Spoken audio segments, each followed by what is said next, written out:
te dai la parola.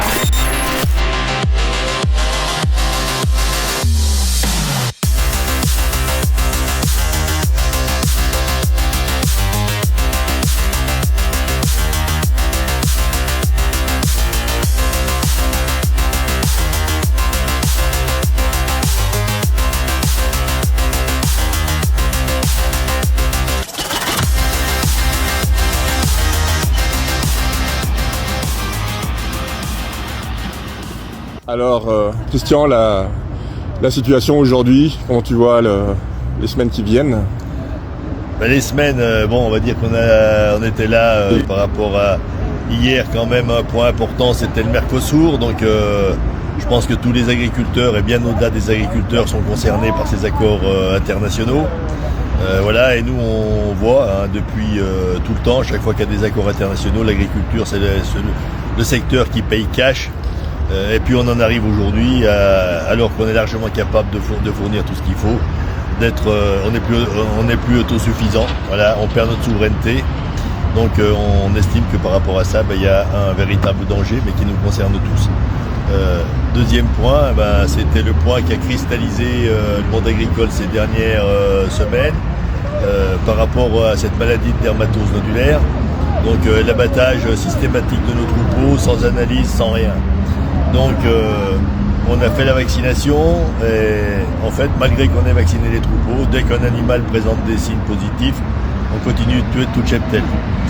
Alors ça a vraiment braqué bien sûr les agriculteurs et aussi l'opinion. Il y a une rencontre aujourd'hui avec le Premier ministre et on espère tous qu'on va pouvoir faire évoluer ce protocole. C'est surtout au nom d'un protocole européen qu'on fait ça, qu'on en est là, et la ministre elle applique le protocole sans discernement, on va dire. Donc ça c'est plus supportable pour les agriculteurs, parce que ça veut dire aujourd'hui on a vacciné depuis plus de 4 mois le département, et à ce stade, je dis bien à ce stade-là, on continuerait d'abattre même si un animal présentait des signes. Donc on réfléchit surtout pour être déjà dans l'anticipation. On a vu la préfète hier, elle présente enfin des signes aussi de plus d'ouverture qu'avant, mais on lui a bien expliqué que s'il advenait qu'on ait à nouveau un cas 4 à 5 mois après, on n'accepterait jamais de laisser abattre le troupeau. Donc on ne veut pas que les agriculteurs vivent ce qu'ont vécu sur du Doubs ou de l'Ariège et que la préfète se trouve dans la même situation. Parce que si elle doit effectivement faire charger les forces de l'ordre contre les agriculteurs, ça passera de moins en moins bien. On se défendra jusqu'au bout. Donc nous on veut éviter cette situation. Donc on lui a dit qu'il fallait aussi qu'elle soit force de proposition auprès de l'État. On a présenté avec les chambres d'agriculture et l'ensemble des syndicats du Sud-Ouest, pour le coup, la FNSEA s'est ralliée à ses positions dans ces départements-là, un protocole alternatif qui apportera largement les mêmes résultats et qui sera beaucoup moins violent.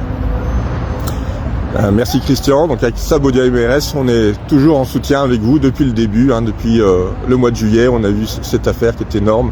On aime nos agriculteurs. Voilà, écoutez, nous on remercie bien sûr tous ceux qui nous soutiennent et qui comprennent ce combat. Donc là, on a bloqué de petits jours le péage d'Allonzier, mais blocage pas total, puisqu'on laisse passer quand même les automobilistes et que on s'aperçoit que la société partage largement notre combat. Et c'est aussi ce qui est le plus important et qui nous permettra d'aboutir. Merci Christian. Bonne journée.